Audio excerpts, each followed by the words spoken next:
be in 5 years after signing at the top. One or two of those guys, of course, were down in Washington, signed that 5 years ago. Yeah, I mean, if you're President Obama, you think, I need these guys on the side, but my God, do I want to trust them? And here's one guy sitting here, Jamie Dimon, who's about to come up with an $11 billion legal settlement with my government once it's open again.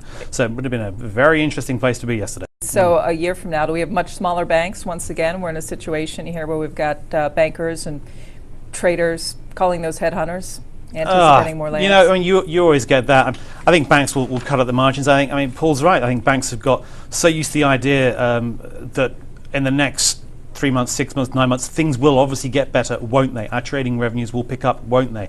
If you go back just 3 or 4 years, you look at firms like Morgan Stanley right after the crisis, cutting back on fixed income trading, and then the boom happened as a result of all the government intervention in 2009.